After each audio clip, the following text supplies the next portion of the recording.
Welcome back to the Horror Movie Files. Today's topic will cover the iconic cult classic iteration from the insane writing of H.P. Lovecraft, Re-Animator. This video contains images and descriptions of violence, blood, death, resurrection, body horror, and all sorts of topics relating to unethical science. If any of that makes you uncomfortable, then please feel free to click off the video. For those willing to continue, let's begin with SCP-AEF. SCP-AEF, codename Elixir of False Life. Object Class, Safe. Special Containment Procedures. Samples of SCP-AEF are contained at the Level 2 section of the Biohazard Labs of Site-AE. Samples are kept in 8 separate vials contained within a biohazard containment box stored in one of the freezers of said labs. Any testing with SCP-AEF must be approved by at least one Level 3 Foundation staff member. Dr. Hazelhurst is often the one heading these experiments with SCP-AEF, alongside his new lab partner, Dr. West. All their experiments are in accordance with Project Lazarus, so their work must never be interrupted. In the event of a containment breach, the Level 2 section of the Biohazard Labs will be placed in lockdown. Any samples not contained during this time are to be destroyed, and Foundation staff who are aware of SCP-AEF's formula, including Dr. West, are to be protected by Foundation security units until the breach is cleared. The reproduction of more SCP-AEF samples is to be managed by the Department of Technology, Alchemy, Science, Magic, and Warfare.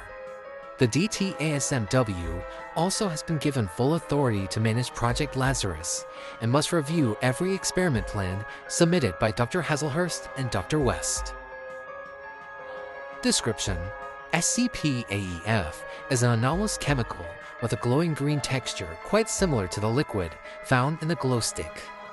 The chemical of SCP-AEF is highly mutagenic, with the anomalous ability to fuse organic material together and bring it to life.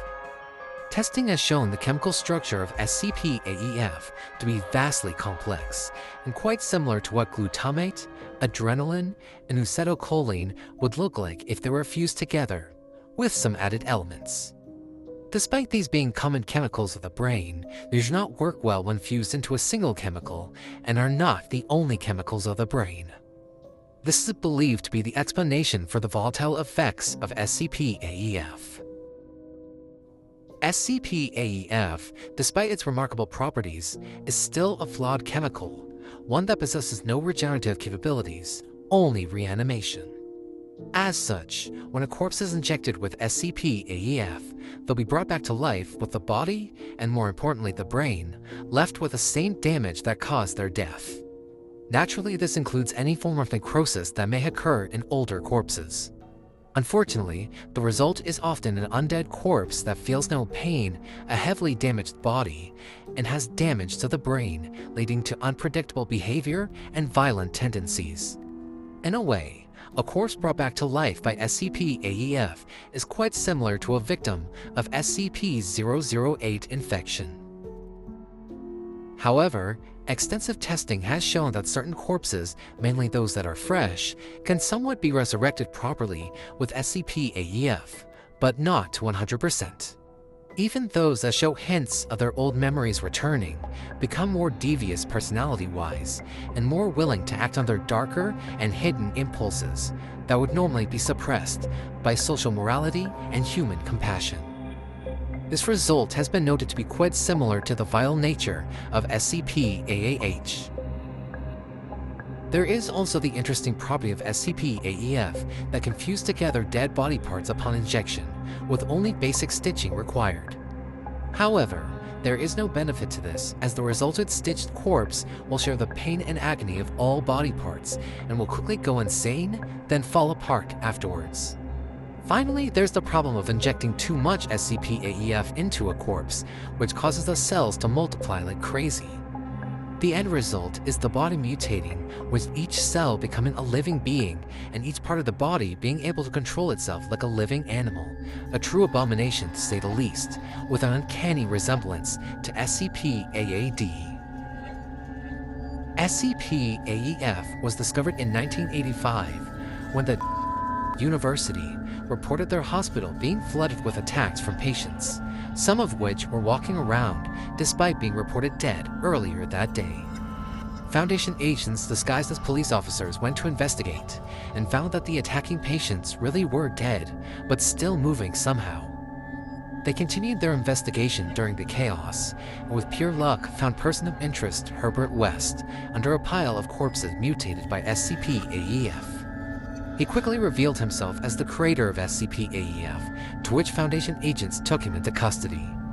It should be noted this is one of the few times the Foundation actually managed to capture the creator of an anomaly, as usually when an anomaly is discovered to have a creator, by then this creator is gone without a trace. Though back to the incident with SCP-AEF, the cover story was that an insane doctor tried to use an experimental drug to give patients stronger bodies. In reality, the drug killed them but filled their bodies with so much adrenaline they started going around and attacking everyone before they died.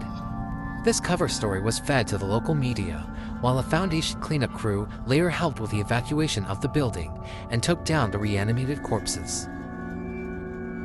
Because of his unethical and horrific experiments, the ethics committee had Herbert West take the blame as the mad scientist within the cover story, which technically made it true since it was his chemical at fault.